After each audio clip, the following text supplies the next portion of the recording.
Hello my dear students. आइए हम लोग the rain on the roof class 9th, ये जो आपका बिहाइव है इसको कवर करते हुए क्वेश्चन आंसर इस वीडियो में हम लोग पढ़ेंगे। अगर आपने इस पोएम को पढ़ा नहीं है तो डिस्क्रिप्शन बॉक्स में लिंक पड़ा है, जाकर पढ़ लीजिए। रेन ऑन द रूफ, जिसे कोट्स किन्नी ने लिखा है, इसके शॉर्ट आंसर टाइप क्वेश्चंस को पढ़ेंगे। आइए देखें। क्वेश्चन है, what do the following phrases mean to you, discuss in class. तो निम्नलिखित पदबंधों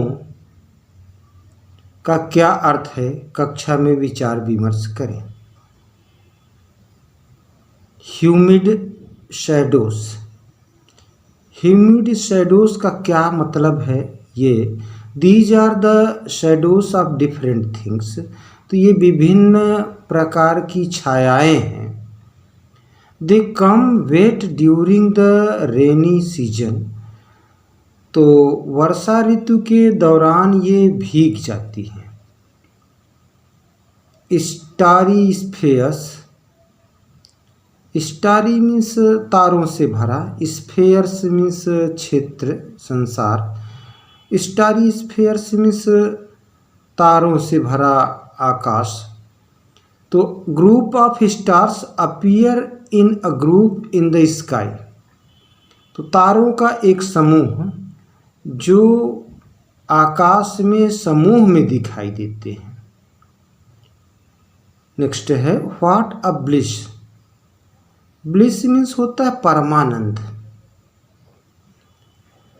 तो the poet feels very happy, कवि बड़ा खुश महसूस करता है, प्रसन्न महसूस करता है। When the poet listens to the rain drops, जब वह वर्षा की बूंदों को सुनता है। नेक्स्ट है, 1000 dreamy fancies into busy being start, तो इसका क्या मतलब है। मीन्स मतलब, the poet starts remembering the past, तो कवि प्राचीन समयों को याद करना आरंभ करता है। He finds himself lost in dreams in the rainy weather, weather season मौसम, तो वर्षा ऋतु के समय वह अपने आप को सपनों में खोया हुआ पाता है। नेक्स्ट है, 1000 recollections weave their air threads into hoop, hoop क्या रूप होना चाहिए था। तो मीन्स द पोएट रिकलेक्ट्स, कवि याद करता है क्या, हंड्रेड्स ऑफ मेमोरीज, सैकड़ों यादों को, इन द रेनी सीजन, वर्षा ऋतु में। They weave a cloth with the help of air threads, तो वे एक कपड़ा बुनती हैं एयर थ्रेड्स के मदद से। What does the poet like to do when it rains, जब वर्षा होती है तो कवि क्या करना चाहता है। आंसर, व्हेन इट रेन्स, जब वर्षा होती है, the poet wants to lie on bed in a cottage, तो कवि एक कुटिया में, झोपड़ी में बिस्तर पर लेटना चाहता है। He wants to listen to patter sound of the rain, वह वर्षा के तड़तड़ की आवाज को सुनना चाहता है। पैटर मीन्स तड़तड़ की आवाज। थर्ड क्वेश्चन है, what is the single major memory that comes to the poet's mind, तो एक प्रमुख जो याद है, मेमोरी है, स्मृति है, that comes to the poet's mind, जो कवि के मन में आती है, वो क्या है। Who are the darling dreamers he refers to, तो ये डार्लिंग ड्रीमर्स कौन है जिनका उल्लेख कवि करता है। Answer, the poet's mother is the single major memory, तो कवि की माँ एक प्रमुख स्मृति हैं, याद हैं, ये यादों में आती हैं। It comes to his mind, तो ये यादें उसके मन में आती हैं। डार्लिंग ड्रीमर्स आर दोज, तो प्रिय स्वप्न देखने वाले वे हैं। Who remember their mothers like the poet, जो अपनी माताओं को कवि की तरह याद करते हैं। Is the poet now a child, क्या कवि अब एक बच्चा है। Is his mother still alive, क्या उसकी माँ अभी भी जीवित है। Answer no, the poet is not a child, कवि एक बच्चा नहीं है। His mother is no more, उसकी माँ अब नहीं रही। But he remembers her again and again, लेकिन वह उन्हें बार बार याद करता है। When you were a young child, जब आप एक छोटे बालक थे। Did your mother tuck you in, तो क्या आपकी माँ सुलाती थी। Tuck in means बिस्तर में सुलाना। As the poet's mother did, जैसा कि कवि की माँ करती थी। आंसर यस, हाँ। The mother my mother used to tuck me इन, हाँ मेरी माँ मुझे बिस्तर पर सुलाती थी। व्हेन आई सेड दैट, जब मैं कहता था कि। I could not do any work, जब मैं कहता था कि मैं कोई कार्य नहीं कर सकता तो। शी एम्ब्रास्ड मी, वे मुझे गले लगा लेती थी। She took me in her lap, वे मुझे अपनी गोद में उठा लेती थी। नेक्स्ट है, डू यू लाइक रेन, क्या आपको वर्षा प्रिय है। What do you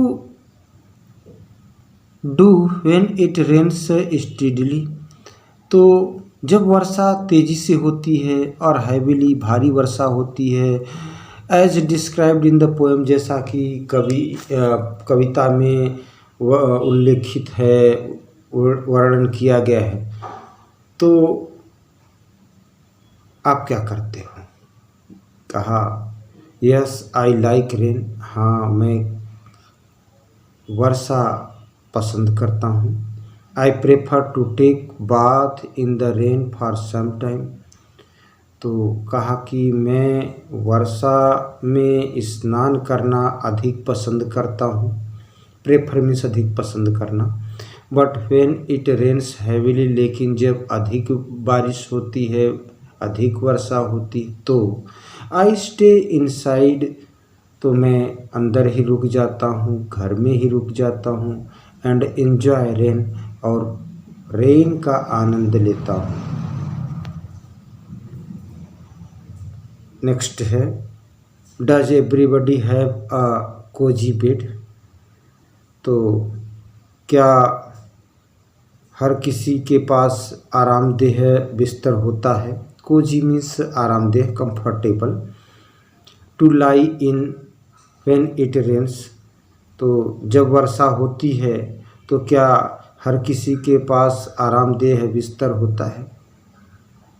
look around you and describe how different kinds of people are animal spend time, seek shelter etcetera during rain, तो अपने चारों ओर देखें और वर्णन करें कि कैसे भिन्न भिन्न प्रकार के लोग या पशु वर्षा के दौरान समय बिताते हैं, शरण खोजते हैं इत्यादि। Answer no, everybody is not have a comfortable bed to lie in when it rains, तो हर किसी के पास आरामदेह बिस्तर नहीं होता है जब वर्षा होती है। देयर आर सम पीपुल, कुछ ऐसे भी लोग हैं, who live at the railway platform, जो रेलवे प्लेटफार्म पर रहते हैं। एंड बस स्टॉप, और बस स्टॉप पर रहते हैं। They don't have even bed sheet, यहाँ तक कि उनके पास बेड शीट भी नहीं है, बिस्तर भी नहीं है कि वे बिछा कर सो सके। There are so many animals, इतने ढेर सारे जानवर हैं, पशु हैं, which don't have any shelter, जिनके पास कोई शरण नहीं है, they tremble under the dark sky in the rainy season, तो वे काले आकाश के नीचे वर्षा ऋतु में इधर उधर भटकते हैं। Give the central idea of the poem, तो कविता का केंद्रीय भाव क्या है उसको दीजिए answer. Central idea of the poem, कविता का केंद्रीय भाव। The poem rain on the roof has been composed by Coates Kinney, तो कविता rain on the roof Coates Kinney के द्वारा लिखी गई है। The rain is a part of nature, वर्षा प्रकृति का एक हिस्सा है। लाइंग इन बेड, बिस्तर पर सोना। And listening to the rain falling on the roof is like a bliss, तो बिस्तर पर लेटना और वर्षा को सुनना जो छत पर होती है, इज लाइक अ ब्लिस, एक परम आनंद की तरह है। इट एकोस इन द हार्ट, तो यह हृदय में गूंज उत्पन्न करती है। इट रिमाइंड्स थाउजेंड्स मेमोरीज, यह हजारों यादों की याद दिलाती है। The rain reminds the memory of the poet's mother, वर्षा कवि को कवि के माँ की याद दिलाती है। His mother loved him very much, उसकी माँ उसे बहुत प्रेम करती थी। प्रिय छात्रों, ये था आज का क्वेश्चन आंसर। इसके exam oriented question next video में देंगे, जो इम्पॉर्टेंट क्वेश्चन होंगे कंप्रीहेंशन टाइप, कंप्रीहेंशन बेस्ड, जो स्टेंजा दिया रहता है और उसके नीचे क्वेश्चन दिए जाते हैं, परीक्षा में पूछा जाता है, उसको हम नेक्स्ट वीडियो में देंगे। आपसे उम्मीद है कि आप इसे अपने नोटबुक में नोट कर लेंगे और 2-3 बार पढ़ लेंगे तो प्रिपेयर हो जाएगा। Thanks for watching me.